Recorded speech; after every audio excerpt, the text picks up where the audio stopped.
I thought you were ready to go. Trying to figure out what they say. Like the calm silence before the 1917 revolution. Welcome everybody to our, I think this one is the fifth to last, or fourth to last meeting this year of the second millennium, that is, of Christian history. Today we're looking at the cross and the sickle, I've titled it, Christians under Communism, 1917 to 1989, although on the board I didn't write Christians or Christianity. Oh well. We're covering about a 75-year period or so of what it was like to be a believer under Lenin, under Stalin, under Khrushchev. And then I have some books here too that I'll introduce us to. I actually have a propaganda book called Stories About Lenin, published in Moscow in English in the 1970s, 1979. And I was going to share a little bit of it. It's just a hilarious piece of propaganda, and it's for children. My brother found it at an antique store and for $1 or something, and he bought it for me. Brave fighters against the czars. But I thought I'd share a little bit of this picture book with us today. Then I also brought Live Not by Lies, which I keep talking about, and we'll read an excerpt out of it. And then I brought the first volume of the Gulag Archipelago by Zolja Nitsan. And he's got a chapter on interrogation techniques. And I thought I'd share that. Oh, no, I just lost it. Oh, wait, here it is. Okay. Interrogation techniques used against political prisoners, mostly, Christians and anti-communists in the 20s, 30s, 40s, 50s, 60s. Anywho, let's open with prayer, and then I'll talk about this this handout, which I'm going to hold up to the camera. So I've got 4. Is it showing up in the camera? Yep. Yeah. Okay, 4 anti-Christian propaganda posters. There are actually books that you can buy that are compilations of anti-Christian propaganda posters under the Soviets. So there were some really interesting books out there. I don't own them yet, but they're posters. On Amazon. Yeah. You can't buy all these other Dr. Seuss books, which can get any communist thing. Well, they're books written that are critical of the anti-Christian propaganda, but they compile dozens or even hundreds of these very interesting posters. Soviets went to great lengths to make Christians look bad and to make priests look old world and out of date and everything else. But we'll open with prayer first. Heavenly Father, as we cover this tragic period of history, we ask you to open up our eyes to the truth of the atrocities committed against Christians and men and women of other religions under the Soviets. And we ask you to open our eyes, too, to our totalitarian tendencies today in the West, in America, Canada, Europe, and elsewhere. And we pray that you would allow us to gird our loins and to have courage as Christians and to never live by lies, but to tell the truth, even when the truth makes us look bad or silly or out of date or anything else. And bless us during this study. In the name of your Son, Jesus Christ. Amen. The cross and the sickle, Christians under communism. So I have 4, like I said, there are hundreds of posters that the Soviets made between shortly after the October Revolution all the way into the 80s that were highly critical of religion. The one on the top left, you can see the old lady, the grandma, is pointing at the cathedral, and the little girl is grasping at the that's basically the communist equivalent of Hitler Youth, right? So kind of the Communist Young People's Association, and then the grandma is pulling the little girl by her ponytail and grabbing her and trying to drag her to church, literally, and that's showing that church is church is for old people. Church is not for the youth. The youth are alive and vibrant, and they want to go to their new associations. And you see there's a trumpeter on the roof and an airplane, and over the cathedral there are ravens, or vultures flying. That's pretty clear. The one on the top right, you see there's a facade of a cathedral, an Orthodox cathedral, and Jesus grasping a Bible and raising his hand in blessing is a puppet with a stick that goes up his backside. And there's a man, a cunning man behind the facade holding that Jesus puppet, and he's got a lasso, and he's waiting for this poor sop to step inside of the lasso where he can grab him and drag him and trick him into church.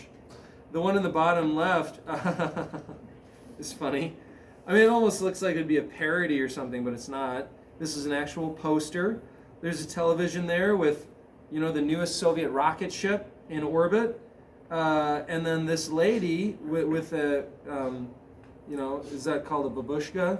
But the handkerchief tied around her head in typical Russian fashion. She is discarding her icons of Jesus and the saints because there's no place in this new technological age for such old superstitions.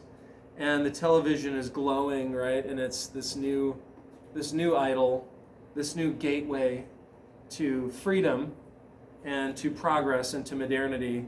And the old Russian religion has no place.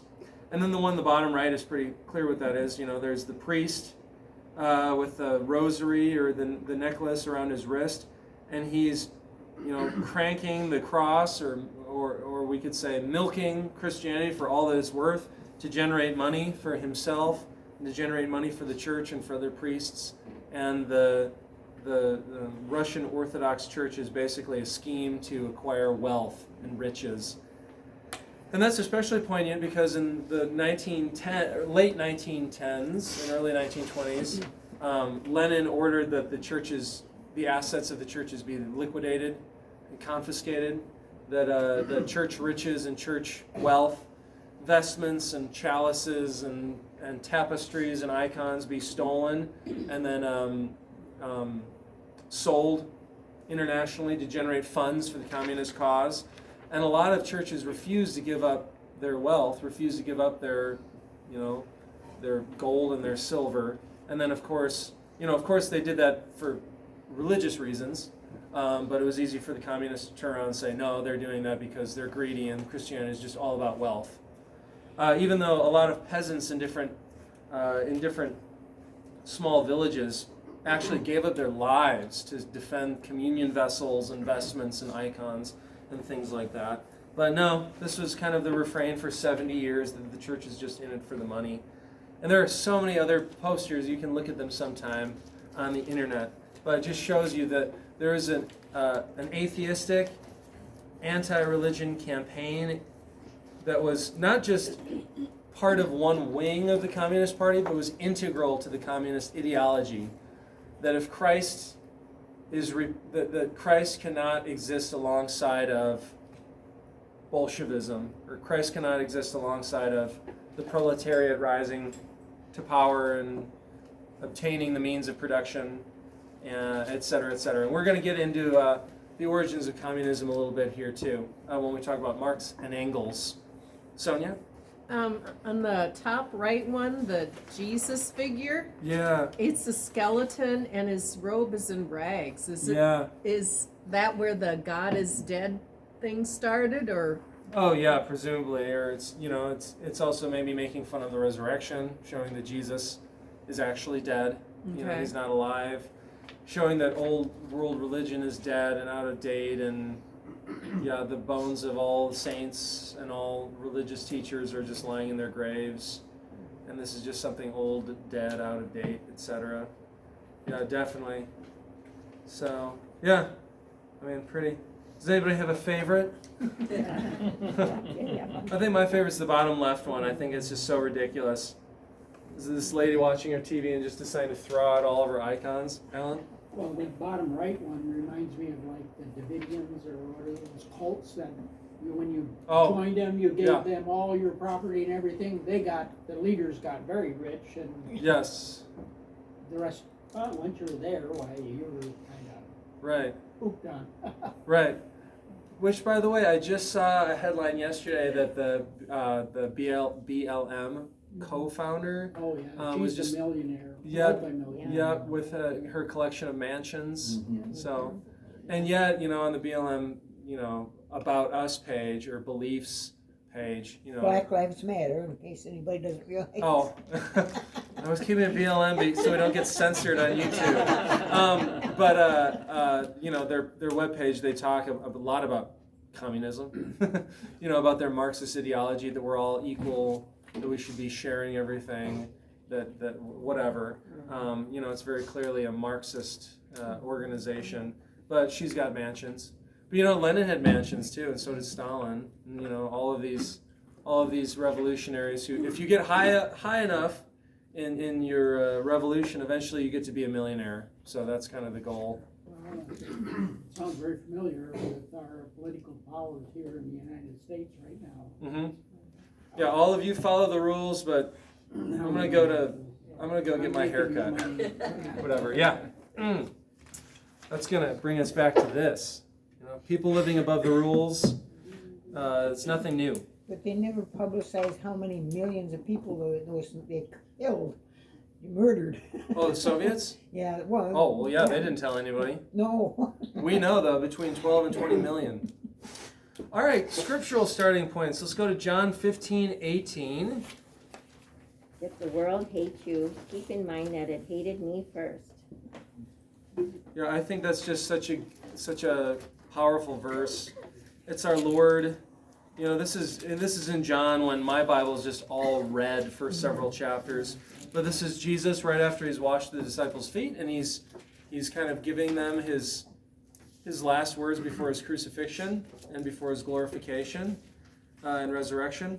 But if the world hates you, well, as we see for the entire 20th century, the world, the Marxist world, the Soviet world, the atheist world really hated Christians. And as I just said, killed between 12 and 20 million Christians.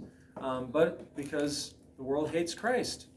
And the spirit of Antichrist was alive and strong in the Soviet Union and in Nazi Germany and fascist Italy during the 20th century.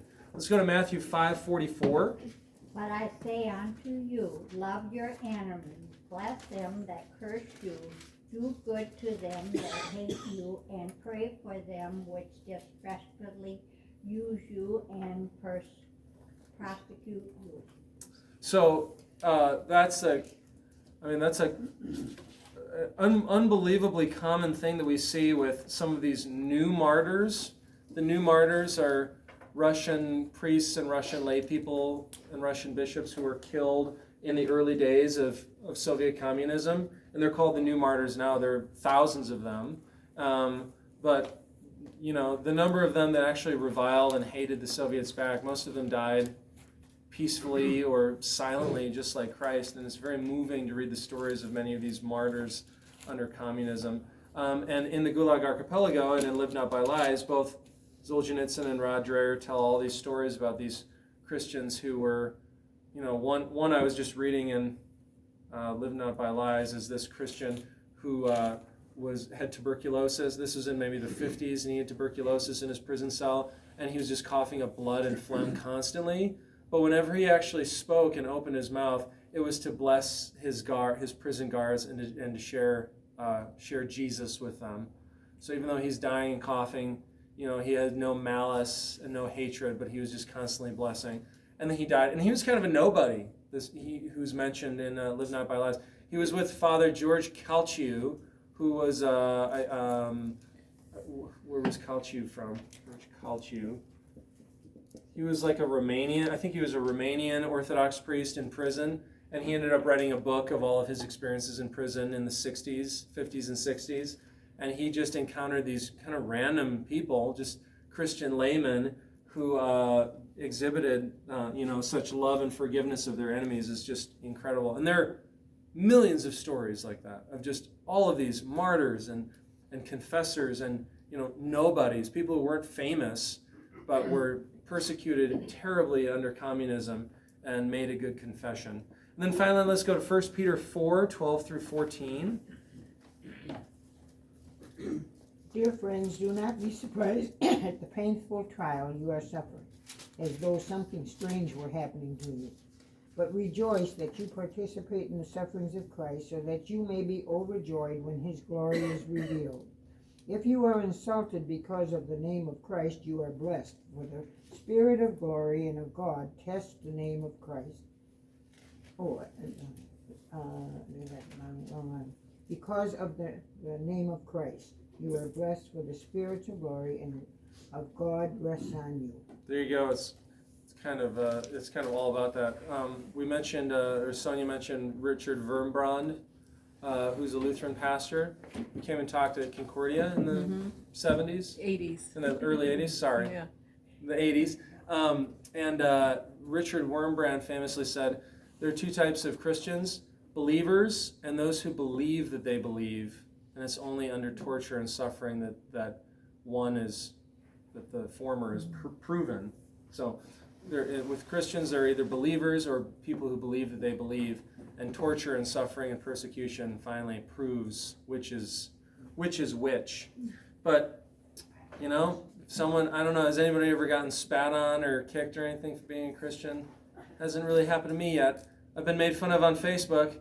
Oh, it was so hard. I'll tell you about it someday. It was terrible. Oh, this person said, "Oh, you're a stupid Christian, Adam," and I was in, I felt the danger.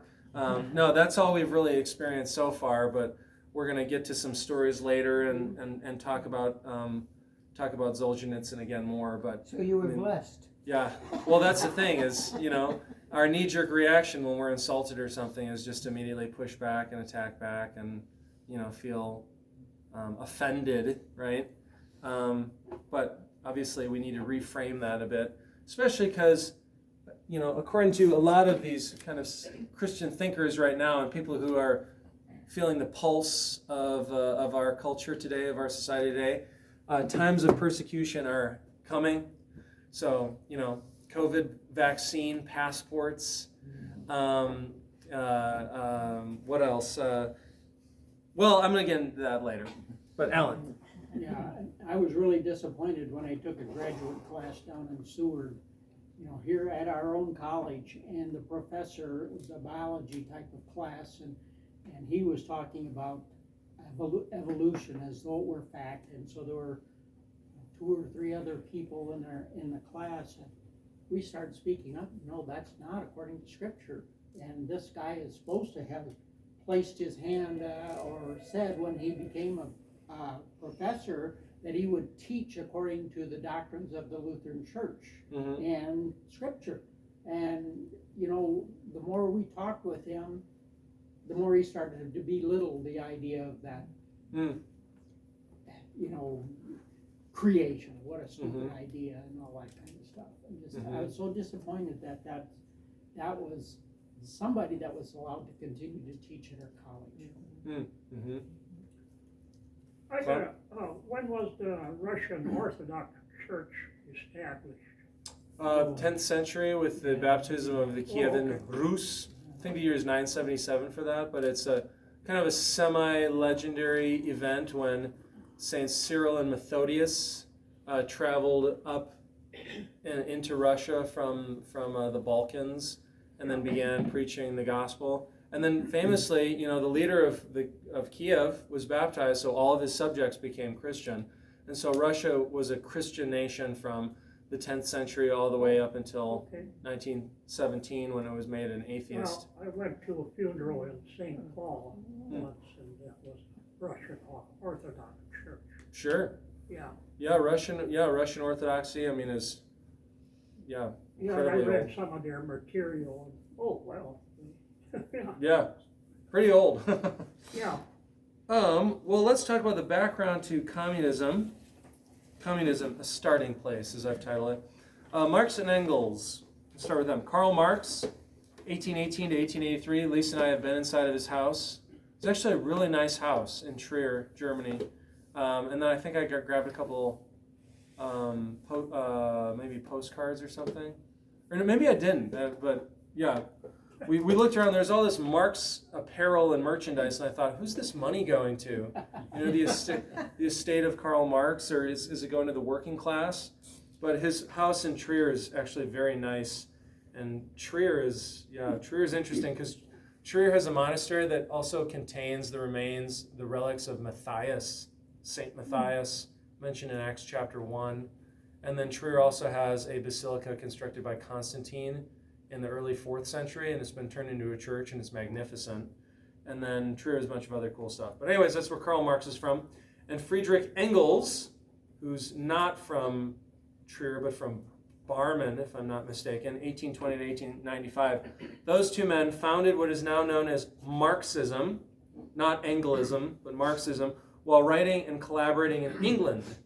Engels' book, The Condition of the Working Class in England, 1845, which is very famous.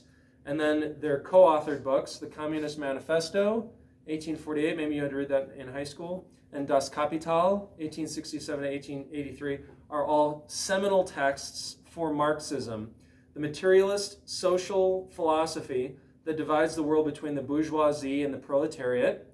That would be the upper class, the class of the economic class of persons that own the means of production, that are the aristocracy, the intelligentsia, the landed nobility, if you will, and then the proletariat, peasants, workers, miners, etc.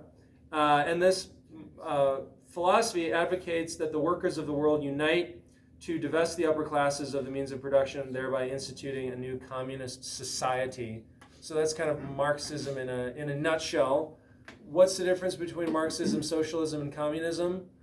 Kind of very slight differences. Socialism just means that the social classes basically have the power or the means of the political control. Communism is just a more developed version of socialism that was developed by Lenin and his friends in the early 20th century. And that's an extreme form of communism is extreme socialism. That's where communes actually own the means of production. And then Marxism is just this, this philosophy, not just this philosophy, but it's this social materialist philosophy that gave rise to communism and to socialism later in the century. It sounds like the kind of books that Kamala Harris is advocating for us to be reading. And she said these were things that she read and she espoused. These are great. Yeah, I know. It's kind of ridiculous. We see what socialism gives rise to when it's widely accepted. But these are the two thinkers. They never owned it. They never controlled a country.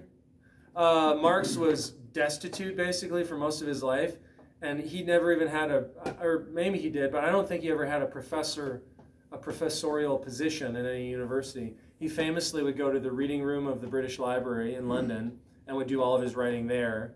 And then Engels paid for everything because Engels was the son of a wealthy industrial businessman. But Engels and Marx together are the originators of many of these philosophies and thoughts and ideas that have kind of blossomed in the 20th century and now are coming back and are on the rise in the 21st century. We need to know about them and study them a little bit more. They're not exactly harmless. They both believe that the ends justify the means, and so if the workers could only unite after a period of violence, then that violence was necessary and good. Without violence, the proletariat would never be able to rise up against the bourgeoisie.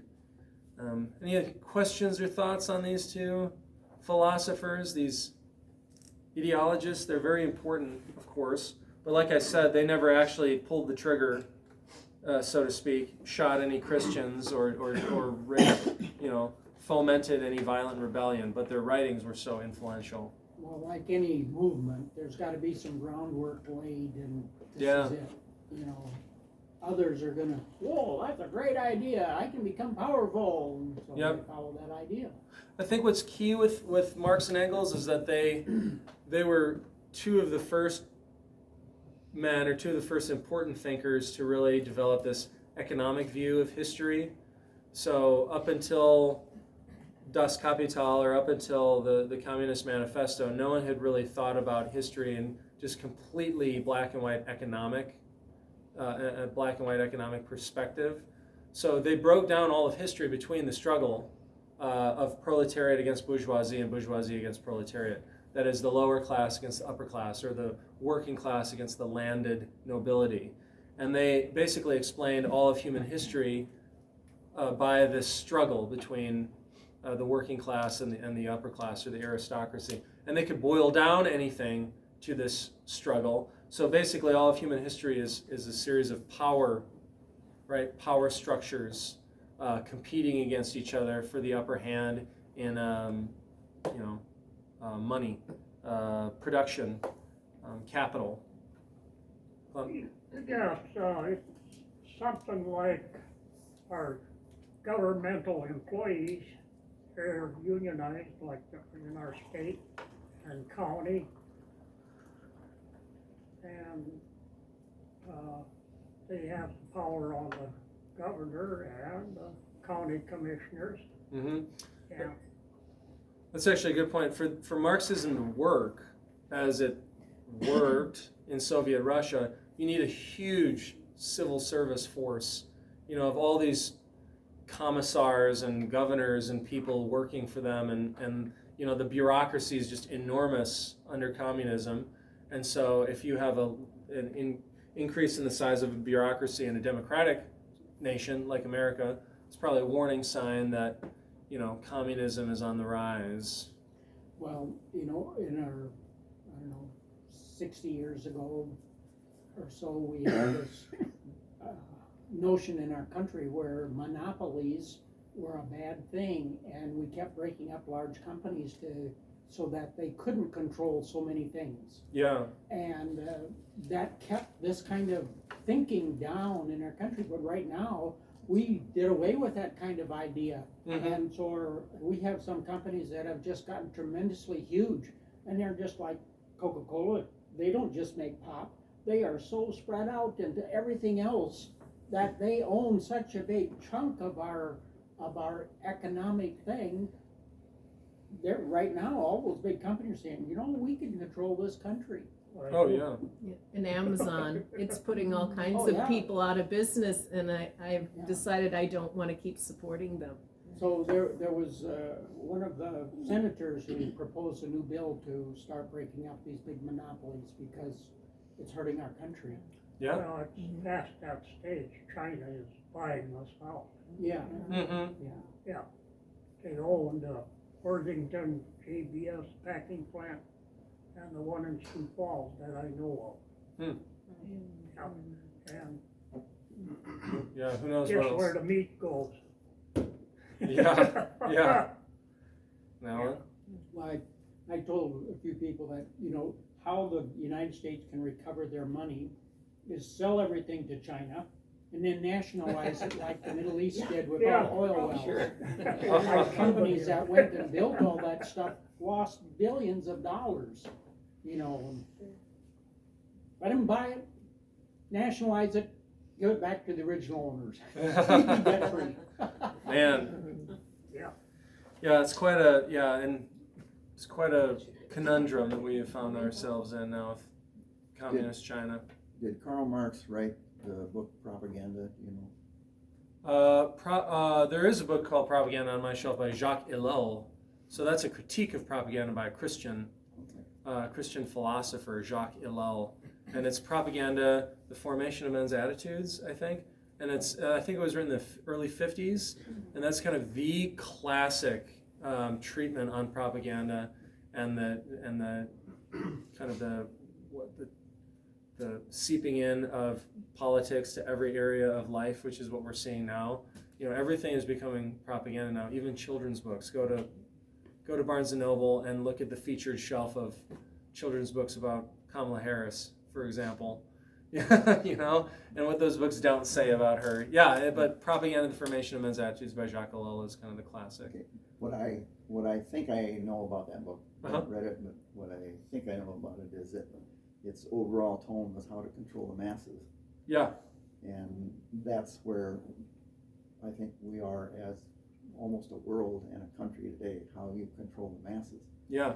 Well, in that book, he's a critic. He's a Christian critic of propaganda, but he was a French thinker, Jacques Ellul, and he just carefully sifted through all of this literature from Soviet Russia, Nazi Germany, and basically demonstrated how propaganda is so effective and how propaganda is on the rise in the 20th century and how it's become so powerful.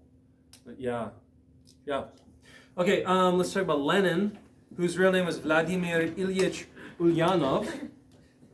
And I have this trusted nonfiction work, stories about Lenin, that I want to share at this point. Here's Lenin is depicted with his wife and a group of frolicking children and a beautiful dog in the snow of central Russia. And let's see, in this book, they let's see, where do I even begin with this book? The factory and mill owners, how the landowners kept the peasants in check, why workers were imprisoned, brave fighters against the Tsars, the Ulyanov children. Let's see. Alexander Ulyanov, that's Lenin. The eldest son was intelligent, kind, and just. He knew how poor the people were and wanted to discover why this was so. Alexander left home to study at St. Petersburg University. There he became friends with other young students who were opposed to the Tsar. They decided to kill Alexander III. However, their plans failed, and they were arrested. That's too bad. Oh, this is Alexander. Alexander is Lenin's older brother, okay? The news of Alexander Ulyanov's arrest reached Simbirsk. He had been sentenced to death. Maria Ulyanova, the mom, left for St. Petersburg, hoping to save her son's life, but she could do nothing. Alexander was executed. Alexander's brother, Vladimir Ulyanov, this is Lenin, was a secondary school senior at the time. He was a good pupil, read a lot, and liked to play chess and to ice skate.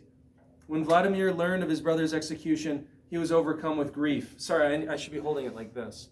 He was overcome with grief.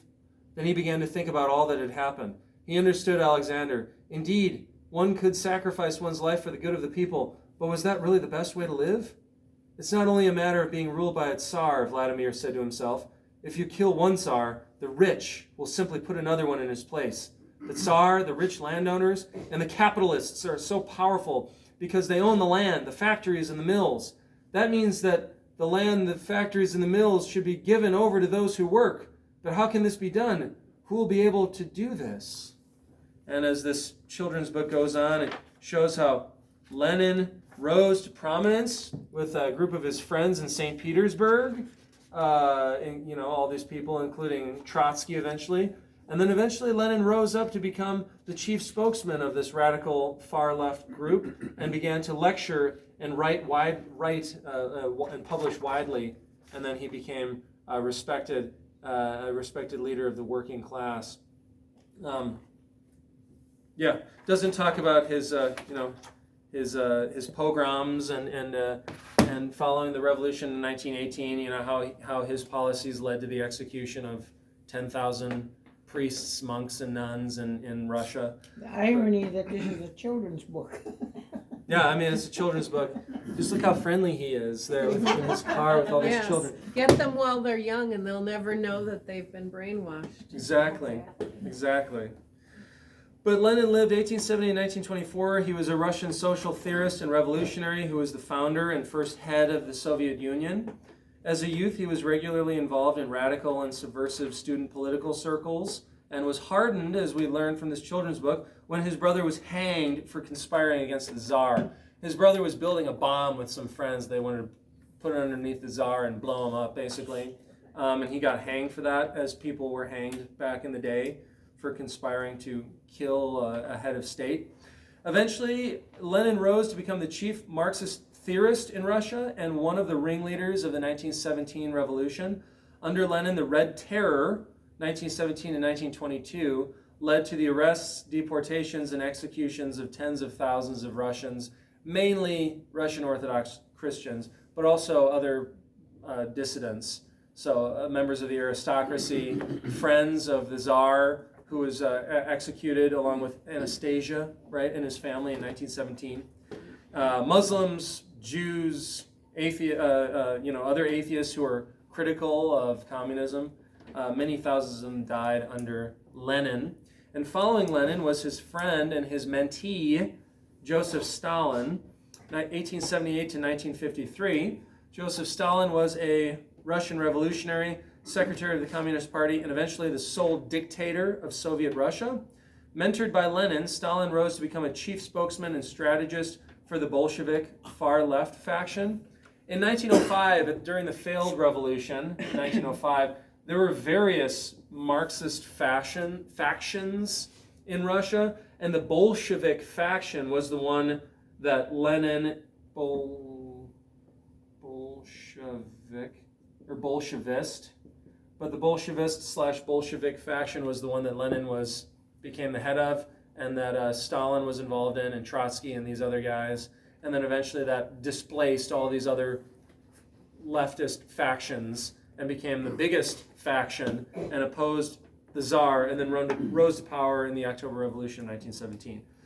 But after Lenin's death, Stalin increased his power, and by 1937 he had total control of Russia and the Communist Party.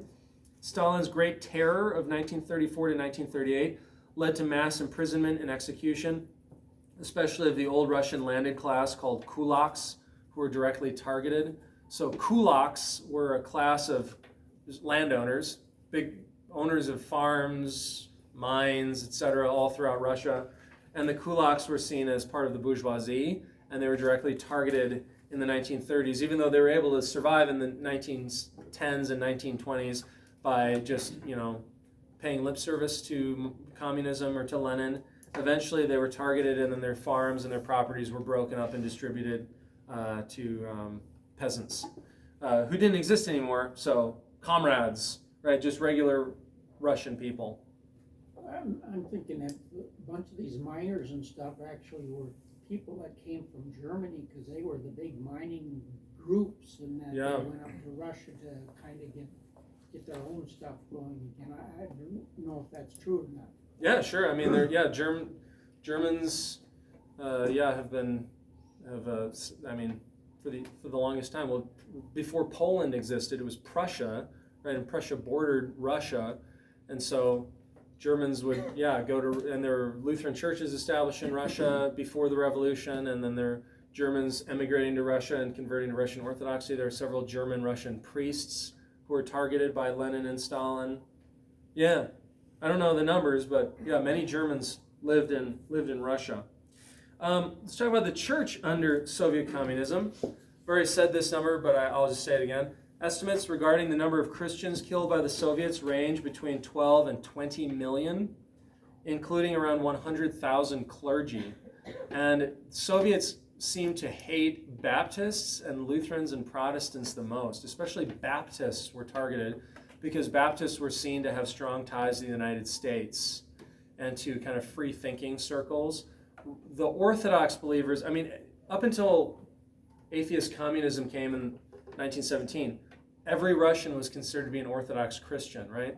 And Orthodoxy was still allowed to exist in kind of a weakened, just kind of truncated puppet form, where the bishops and the churches were all controlled by the leaders of the Communist Party, by the head Bolsheviks, and they basically were allowed to teach a watered-down Christianity that was not that did not challenge Soviet atheism or materialism, but just kind of quietly did their thing, right? They were allowed to quietly celebrate Mass if they didn't rock the boat. But everything that the church previously had owned, including churches, investments, and monasteries, all that became state property under the Soviets. From the beginning, Lenin and Stalin implemented anti-religious, anti-ideological re-education and propaganda campaigns. So famously, all religious curricula was removed from schools and replaced with atheist, materialist philosophy. And all of this re-education was aimed at the common Russian's heart and mind. So they knew that through re-education of young people, they could transform the entire country. In the materialist, atheist system of Marxism, Leninism, Stalinism, religion, defined as allegiance to a higher power, had no place whatsoever. So this is one of the interesting differences we'll see between persecution of Christians under communism and persecution of Christians under Nazism, is that in Nazism, Christianity was still, widely allowed. It was only the people who were very vocal and spoke up or tried to conspire against Hitler, like Dietrich Bonhoeffer, who were executed. but the Germans, the Nazis saw great value in state religion. With in Soviet Russia, it kind of went up and down. At one point, they were going to, assassinate the Patriarch of Moscow, Tikhon, and then they backtracked and allowed him to live, but then they threw him in prison and allowed him to die in prison. And then after World War II, or during World War II, a lot of the restrictions on Russian Orthodoxy were lifted because the Soviets knew that they needed people to be they needed the Orthodox Church to be a rallying point for the people in their fight against Hitler. And so Orthodoxy was allowed to kind of reopen. But then in the 50s with Khrushchev, again, all radical Christian thinkers were imprisoned and many were shot, including Zolja Nitsan. That's when he was imprisoned right after World War II. And then in the 70s, you again have kind of a reopening of things. And then you have other low points in the 80s in Soviet bloc countries like Czechoslovakia and other places. So whereas in Nazi Germany, you just kind of have a kind of, if this is you just kind of have, okay, we'll allow a minimal Christian church to exist because it suits our purposes. And then anytime there's someone speaks up, we'll shoot them, basically. But so communism is overtly atheist. Overtly, right? The core principle of communism is that there is no God. The world can be boiled down to economic means of production and ownership, power structures, and that's materialism, right? And because there is no God, anyone who advocates the existence of a God has to be silenced. Whereas in Hitler had many generals who were Lutheran, Catholic, and that was just sort of allowed under Nazism.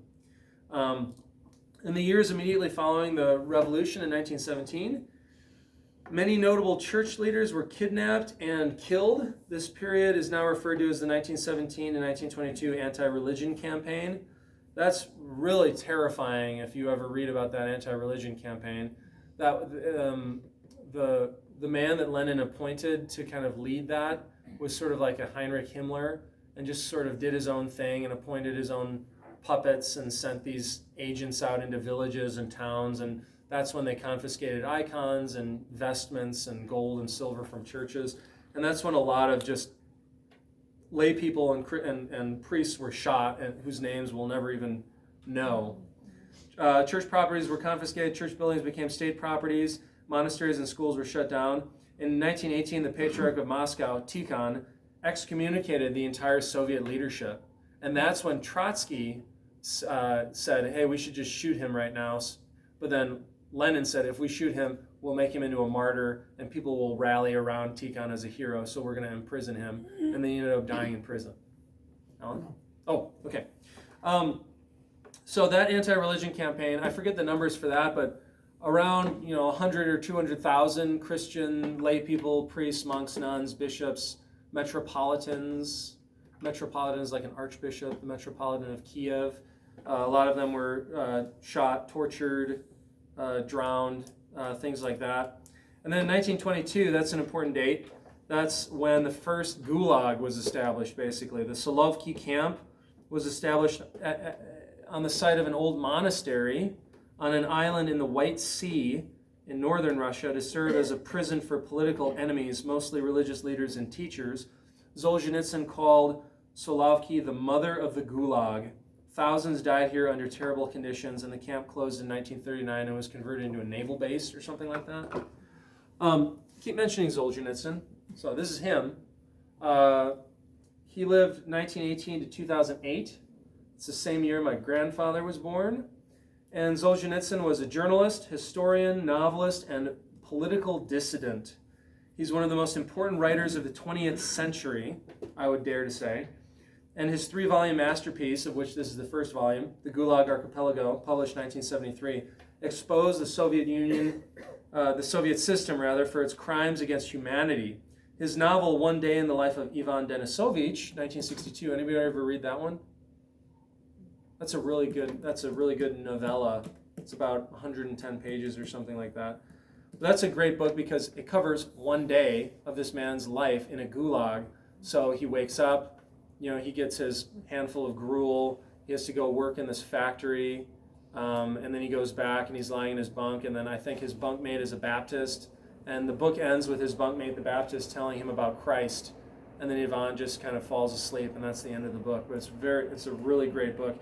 You could pick up a copy of that on the internet probably for 50 cents. Yeah, my wife had a Russian pastor, and it must have been a migration of these Russian pastors. Yes. And she had him for a confirmation class and said that he was ultra-conservative. Oh, yeah, I would imagine. Which was the American Lutheran Church at that time. Yeah. Yeah, there was a mass exodus of Russian intellectuals right after the October Revolution. Some of them were allowed to continue to teach. One of the famous ones is named Pavel Florensky, who is a priest.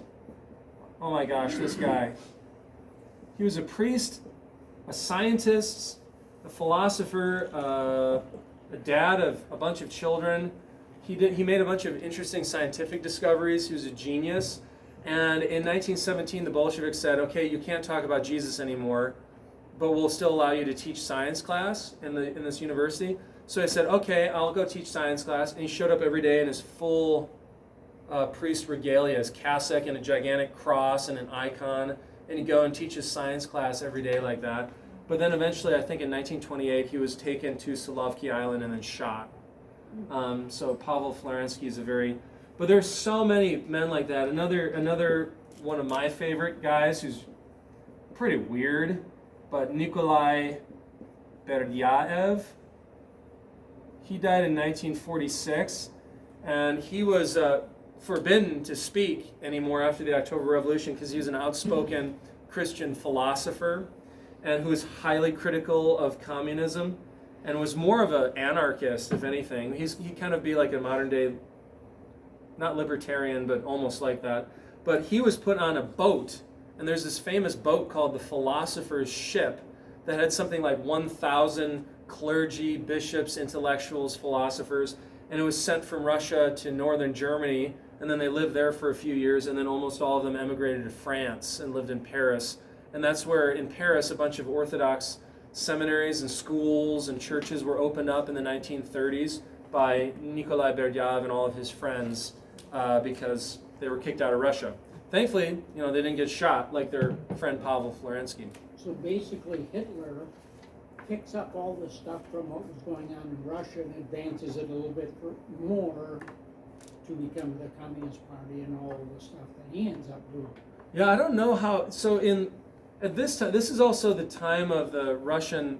So it's the Russian Civil War between white forces and red forces, and then they fought a war against Poland in 1920, 1921. So Russia is so destabilized at this point, and so is Germany, right? It's in the 1920s when Hitler stages the Beer Hall Putsch and writes Mein Kampf and serves time in prison and then organizes eventually the Nationalsozialistische Deutsche Arbeitspartei, the Nazi Party, the National Socialist German Workers' Party. And I don't know how much Hitler learned from Lenin and Stalin. That'd be an interesting.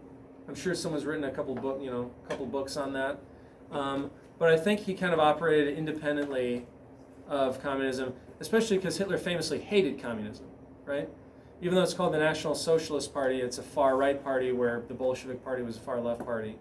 And the communists were the earliest targets in the 20s and 30s for assassinations, even before a lot of Christian philosophers and professors, because the communists were the ones who, like Lenin, would stir up dissent against Hitler's project. So Zolja Nitsan wrote the Gulag Archipelago, which won him the Nobel Prize, if I'm not mistaken. And he has this interesting chapter early on about all the ways that Soviet guards would interrogate political prisoners, so Christian prisoners. I'm sure they probably imprisoned, Nazi sympathizers, but mainly Christians and Orthodox and people critical of communism. And let's see, so he's talking about 1937, and he says, in 1937 we observed no general consistency of methods except for enforced sleeplessness in the administration of various provinces or for that matter among the different interrogators of a single administration. What they did have in common, however, was that they gave precedence to the so-called light methods. We will see what they were immediately. So in other words, the most effective interrogation was not shooting a guy in the legs and then trying to get him to talk, but all these other psychological light methods. This way was sure. Indeed, the actual boundaries of human equilibrium are very narrow, and it is not really necessary to use a rack or hot coals to drive the average human being out of his mind. Let us try to list some of the simplest methods which break the will and the character of the prisoner without leaving marks on his body. Let us begin with psychological methods. These methods have enormous and even annihilating impact on rabbits who have never been prepared for prison suffering, and it isn't easy even for a person who holds strong convictions. First of all, night. Why is it that all the main work of breaking down human souls went on at night? Why, from the very earliest years, did the organs select the night? Those are the interrogators. Because at night the prisoner, torn from sleep, even though he has not yet been tortured by sleeplessness, lacks his normal daytime equanimity and common sense. He's more vulnerable. Interrogations always happen at 2, 3 in the morning. 1, 2, 3 in the morning. Persuasion. So often the interrogator would say, look, I'll give you these cigarettes. I know you haven't smoked in weeks here in the prison. I'll give you these cigarettes. Or, you know what, I've heard the prisoners talking. I know that you're going to die in the night. These other prisoners are going to kill you. And if you tell me what I want to hear right now, I'll put you in a different cell where you'll be safe. And so all sorts of persuasion would go on. Foul language. Not a very clever method, but it can have a powerful impact on people who are well brought up, refined, and delicate. Zolja Nitsan says, I know of 2 cases involving priests who capitulated to foul language alone. One of them, in the Butyrki in 1944, was being interrogated by a woman. At first, when he'd come back to our cell, he couldn't say often enough how polite she was. But once he came back very despondent, and for a long time he refused to tell us how, with her legs crossed high, she had begun to curse. I regret that I cannot cite one of her little phrases here. So, that's strange. Psychological contrasts, sudden reversals of tone. So, good cop, bad cop, basically, which we all know of from television. So, at first, being very polite to a prisoner and calling them sir or mister and using their patronymic, that would be the middle name. Like, my name would be Adam Jeffreynovich Carnell, because Jeffrey is my dad's name. But, after they're being polite, then suddenly saying, "Foo, you rat, I'll put 9 grams of lead in your skull." And he'd advance on the accused, clutching hands outstretched as if to grab him by the hair. So that psychological contrast. Preliminary humiliation was another approach. In the famous cellars of the Rostov-on-the-Don GPU, house number 33, which were lit by lens-like insets of thick glass in the sidewalk above the former storage basement, prisoners awaiting interrogation were made to lie face down for several hours in the main corridor and forbidden to raise their heads or make a sound. They lay this way like Muslims at prayer until a guard touched his shoulder and took them off to interrogation. Number 6, methods of inducing extreme confusion in the accused. He actually tells a story about a woman interrogation who started taking off her clothes in front of the prisoner and then stripped down to her underwear and then stripped down naked and then got the imprisoned person to confess what she was trying to get him to confess. He was so confused. Intimidation, enticement and promises. If you tell me what you need to know right now, I'll let you go to this prison that's far less harsh than the prison you're currently in. Or if you don't tell me what I need to know, I'm going to send you to this prison that is worse than the prison you're currently in. And intimidation works really well on people who are ignorant and don't know and trusting and think, oh, maybe if I say something, they really will let me go to a better prison and let me have a lighter prison sentence. Number 8, the lie. Enticement from lies. A fundamental method for bringing pressure on the relatives of the arrested person. Don't you know already that your brother was just captured yesterday and he confessed? You're a fool if you think that you're not going to confess. Your brother already did it. He told us about all your nefarious activities. Okay, fine, I'll confess. Ha ha ha. His brother just got, we just shot his brother in the back and he didn't say anything, right? So the lie. Placing one's affection for those, this is number 9, playing on one's affection for those one loved was a game that worked beautifully on the accused as well. It was the most effective of all the methods of intimidation. One could break even a totally fearless person through his concern for those he loved. Oh, how foresighted was the saying, a man's family are his enemies. Remember the Tatar who bore his sufferings, his own and those of his wife, but could not endure his daughters. So, if you don't talk, we're going to do this to your daughter, right? Or do you want your daughter to go through this pain? Sound effects, megaphones constructed of rolled up cardboard, interrogators coming close to a prisoner's face and shouting, confess, you rat. And sometimes people actually lose their sense of hearing and go deaf from that and then confess later. Tickling, the prisoner's arms and legs are bound or held down. The inside of his nose is tickled with a feather. Feels like someone is drilling into his brain after several hours. A cigarette is put on an accused person's skin. Number 13, light effects. We've seen that in movies too, right? Turning a lamp on somebody. Here's another imaginative trick. This is number 14. On the eve of May 1st, 1933, in the Khabarovsk GPU, for 12 hours, this man Chebotaryev was not interrogated, but simply kept in a continual state of being led to an interrogation. Up and down the stairs, into one cell and into another, into a waiting room, into a vestibule outside the building, back up. Number 15 is the box. So you basically squeezed in a tight place where you can't even sit down, and then you basically get so frustrated that eventually you want to be released, and so you say what they want to, they want to hear. In number 16, when boxes were in short supply, they used to have another method. They would sit people on a stool in a corridor for 6 days without allowing them to lean on anything. And when they start falling asleep, they'd whack them and wake them up. Number 17, a divisional pit. This was done in World War II. The prisoner was pushed into a pit 10 feet in depth, 6.5 feet in diameter, and beneath the open sky and rain and sunshine for several days, and was forced to use the bathroom in the pit and was only given 10.5 ounces of bread a day. 19, compelled to stand on his knees. Literally stand on his knees without sitting back on his heels with the back upright for days. Number 19, there's a method of simply compelling a prisoner to stand there. Just to stand there for days would break people. Number 20, people were almost always deprived of water. And then most interrogators would combine water deprivation with other things. Sleeplessness, number 21. Number 22, an assembly line of interrogators. So imagine being interrogated by 12 people instead of just by one person. Bed bug infested box, punishment cells, locked in an alcove, starvation, beatings, straitjacket, removal of fingernails, breaking the prisoner's back, bridling, also known as the swan dive, which was used by interrogator Ivkov in 1940. A long piece of rough toweling was inserted between the prisoner's jaws like a bridle. The ends were then pulled back over the shoulders and tied to his heels.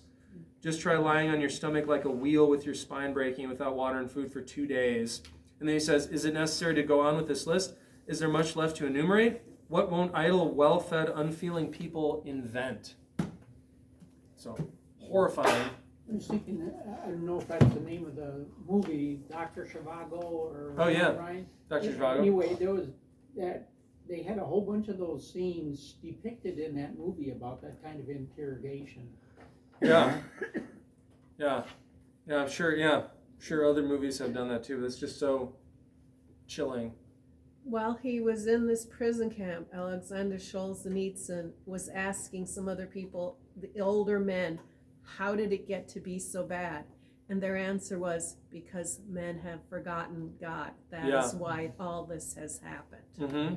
That's absolutely right. And I'm going to kind of close with a little warning from Rod Dreher in Live Not by Lies. This is from page 54. And the heading is Progress as Religion. For classical liberal devotees of the myth of progress, the ideal society is one in which everyone has equal freedom of choice. For radicals, it is one in which everyone is living with equality of outcome. Belief that one's circumstances can be improved by collective human effort is a powerful political motivator. It is difficult to see this from the perspective of the 21st century, but to believe that poverty, sickness, and oppression are not destined to be one's fate was a revolutionary concept in human history.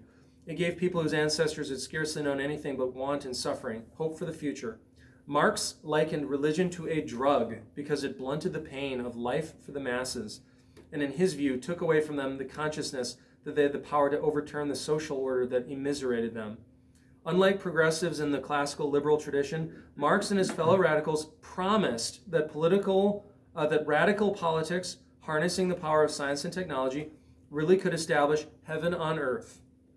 Tower of Babel. They were atheists who believed that man could become like a god. So, if man can become like God, if we can build a Tower of Babel, if we can return to Eden, then progress will finally, come to stay here, and there will be no inequality, there will be no racism. Don't you think, a lot of this talk about racism is being invented because the more of a problem there is with racism, the more radical policies can be undertaken to eradicate something that doesn't actually exist. As a perversion of religion, progress as an ideology speaks appealingly to hungry human hearts. As Milos and other dissidents testify, communism answered an essentially religious longing in the souls of restless young intellectuals. Progressivism in all its forms appeals to the same desire in intelligent young people today, both secular and those within churches who are alienated from authoritative ecclesial traditions. This is why Christians today must understand that, fundamentally, they aren't resisting a different politics, but rather what is effectively a rival religion. This book is incredible. I think it's maybe $17 right now. I would highly recommend it. But he goes into basically the soft totalitarianism of today and shows that, okay, it's true. So far Joe Biden hasn't set a hitman for me yet, right? To assassinate me as a pastor. And that may never happen in American history, probably because we all own guns, and we can protect ourselves, unlike Germans living in Nazi Germany or Russians living in Soviet Russia. But the point is that we're slowly, involuntarily giving up our rights and our freedoms in order for protection, security, and prosperity. It's so much easier to have Alexa listening to me at all times because I can just say, hey, Alexa, play the Beach Boys album, Pet Sounds, which is a great album. But, I can say that now and have the pleasure of Alexa playing the Beatles or the Beach Boys album, Pet Sounds, but Alexa's also listening to everything I say. And when I ask a question like, Alexa, who is Karl Marx? Karl Marx was a great man who, and then she'll poison me with her leftist, propaganda lies rather than actual true facts of history. So we allow Alexa. We also say, well, I'm afraid to go to this concert because, I don't know if other people will have gotten the COVID vaccine or something. Well, it just so happens that you have to have the COVID vaccine to enter this concert, and you need this laminated piece of paper or this thing on your phone. Oh, you don't believe in the vaccine, or you weren't able to get one because you're, from the inner city or something like that.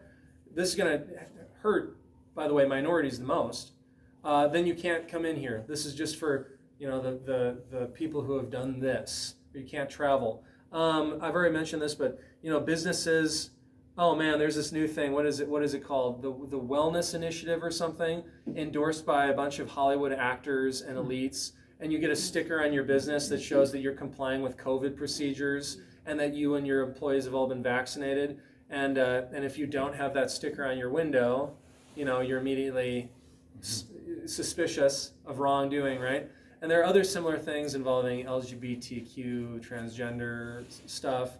So if you're already, I think it was maybe a place in Rochester that we were going to go to eat or something, and I just looked it up on my phone, and it had a little icon like this, right? And it said LGBTQ plus accepting or something like that. And so if your church or your business doesn't have that little rainbow flag, maybe you'll get punished in various ways. Roger talks about what's happening in China with basically to keep the population under control. You get points if you do certain things. So right now, if we were all to go to Planned Parenthood and listen to a local lecture at our Mankato Planned Parenthood on women's health, we would all get 55 points for that in our little social credit system. And then once you saved up to 1,000 points, you'll be allowed to get free college for one of your family members. But first you have to reach the 1,000 points. So that's why Roger calls this soft totalitarianism. No one's getting hit squads sent to them yet, and yet there's a battle raging on Twitter right now, and in the media, and in other public spheres. And Christianity has never been seen as such a hostile thing before in American history. All this woke stuff of canceling things, and they're getting closer to actual, say, cancel church, cancel Christians.